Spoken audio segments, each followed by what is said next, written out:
주님께서 여러분과 함께 루카가 전한 거룩한 복음입니다. 주님 영광. 그 무렵 마리아는 길을 떠나 서둘러 유다 산악 지방에 있는 한 고을로 갔다. 그리고 지카리아의 집에 들어가 엘리사벳에게 인사하였다. 엘리사벳이 마리아의 인사말을 들을 때 그의 태안에서 아기가 뛰놀았다. 엘리사벳은 성령으로 가득 차 큰 소리로 외쳤다.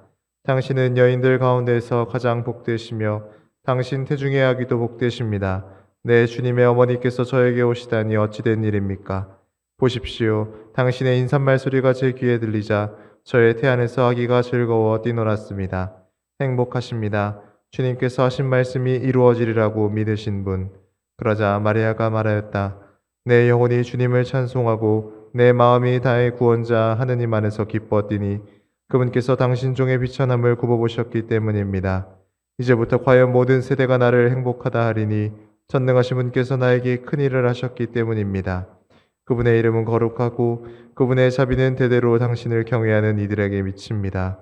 그분께서는 당신 팔로 권능을 떨치시어 마음속 생각이 교만한 자들을 흩으셨습니다. 통치자들을 왕좌에서 끌어내리시고 비천한 이들을 드러높이셨으며 굶주린 이들을 좋은 것으로 배불리시고 부유한 자들을 빈손으로 내치셨습니다. 당신의 자비를 기억하시어 당신 종 이스라엘을 거두어 주셨으니 우리 조상들에게 말씀하신 대로 그 자비가 아브라함과 그 후손에게 영원히 미칠 것입니다.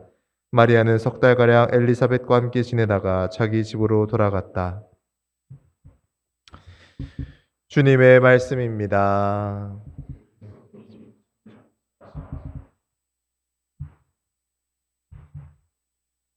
참 예수님, 모델 아시죠? 모델은 왜 마른 사람들이 주로 하는 것일까요? 사실 실제로 옷을 입는 사람들은 키가 크고 마른 사람들보다 그렇지 않은 사람들이 많은데 말이죠. 패션 디자이너들이 의상을 디자인하고 의복을 제작하는데 이 디자이너들은 당연히 자신이 만든 옷이 더 돋보이게 해야 하겠죠. 그래서 이 모델을 선정할 때 너무 예쁜 얼굴이거나 육감적인 몸매를 가진 모델은 기피한다고 합니다. 왜냐하면 이 옷에 시선이 가야 되는데 옷에 시선이 가기보다 다른 매력 포인트에 시선이 분산되기 때문입니다. 그렇기에 모델들을 속칭 뭐라 부를까요? 걸어다니는 옷걸이다. 뭐 이렇게 얘기하기도 합니다. 그분을 비하는 건 절대 아니고요. 그런데 여기서 생각해 볼 게 있습니다. 그렇다면 이 옷걸이에다가 사실 옷을 걸어서 줄지어서 이렇게 컨베이어 벨트에다가 이렇게 쭉쭉쭉 해갖고 이렇게 보여주면은 더 옷만 보이잖아요. 그죠? 더 옷만 보이는데 더 좋지 않을까? 이렇게 생각해 볼 수 있는데, 이 디자이너들의 옷이 돋보이는 것을 떠나서 옷만 보일 텐데, 그런데도 재미있게 우리는 모델이 있어야 더 옷을 잘 볼 수 있습니다. 이 평면적인 옷을 보는 것보다 어떤 입체적인, 그러니까 모델이 착장을 하면 그 3차원의 옷을 보게 되는 거죠. 우리가 입은 모습도 상상해 볼 수도 있고요. 이런 이유로 모델은 꼭 필요합니다. 이분만이 아니죠. 요즘에는 좀 못 본 것 같긴 한데 여러분들 혹시 모델하우스 아시죠? 모델하우스. 예전에는 이 아파트가 분양한다고 하면 꼭 근처 어딘가에 이 모델하우스가 있었습니다. 정말 많았는데 아무튼 우리가 새로 분양받을 이렇게 구입할 아파트나 어떤 집을 보게 된다면 모델하우스에 가게 될 수도 있습니다. 거기 가게 되면 우리가 머물게 될 공간을 실제 크기로 실제 문 크기도 있고 화장실도 있고 다 있는 거죠. 입구로 들어가면 어디가 왼쪽이 거실인지 오른쪽이 거실인지 확인해 볼 수 있고 또 어디가 주방인지 주방에 뭐 창문은 있는지 이렇게 어디가 또 안방이고 어디가 또 옷방인지 이렇게 구별을 할 수가 있죠. 모델하우스에서 구조를 보고 우리가 살게 될 집을 더 잘 그려볼 수가 있습니다. 혹 누군가는 우리 가톨릭에서 성모님에 관한 추기를 지낸다고 하면 불편하게 여기곤 합니다. 성모님은 한 인간에 불과한데 왜 이렇게 신성시하는 걸까? 하고 말이죠. 그런데 사실 신성시하는 것이 아닙니다. 앞서 이야기해드린 대로 계속 모델에 대한 이야기를 했잖아요. 우리의 모델로 삼고 있는 것입니다. 어떤 모델일까요? 바로 대표적인 신앙인의 모델입니다.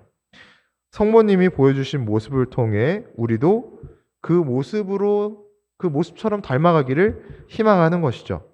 오늘 성모 승천 대축일도 그렇습니다.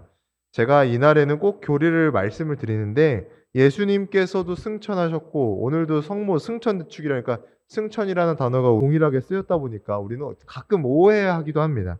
그런데 사실은 외국어로 번역해 보면 다릅니다.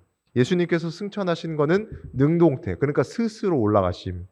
이고 성모님께서 승천했다고 표현하는 거는 들어 올림 받았다라는 표현입니다. 인간이 스스로 하늘에 올라갈 수 없기 때문입니다. 그래서 성모님은 들어 높임 받으셨다라고 표현하는 게 옳습니다. 오늘 복음에서 성모님께서 이 엘리사벳을 찾아 나섭니다. 마침 엘리사벳도 태중에 아이가 있었을 때죠. 이 엘리사벳은 성령에 가득 차 이렇게 인사합니다. 당신은 여인들 가운데서 가장 복되시며 당신 태중의 아기도 복되십니다. 내 주님의 어머니께서 저에게 오시다니 어찌된 일입니까? 이 당시에 누군가에게 이렇게 인사할 수 있었을까요? 아마도 이렇게 인사하진 않았을 겁니다. 그녀의 인사말에서 이미 이 엘리사벳이 성령이 가득 차 있다는 것을 느낄 수 있습니다. 내 주님의 어머니께서 저에게 오시다니 어찌된 일입니까? 이미 성모님의 태중에 있는 아기가 주님이시다, 나의 주인님이시다 라는 고백을 담고 있습니다. 그리고 이어지는 말씀이 우리가 성모님을 신앙의 모범으로 삼는 이유 중 하나겠죠. 행복하십니다. 주님께서 하신 말씀이 이루어지리라고 믿으신 분. 오늘 성모 승천 대축일을 기념하며 우리도 성모님처럼 하늘에 오르기를 희망했으면 좋겠습니다. 우리는 당신을 믿고 따르면 영원한 안식을 마련해 주신다는 예수님의 약속을 들었습니다. 그러니 이 믿음을 가지고 우리도 천국을 그리며 열심한 신앙인으로 살아가도록 합시다. 성모 마리아 하늘로 오르시니 천사들의 무리가 기뻐하네. 아멘.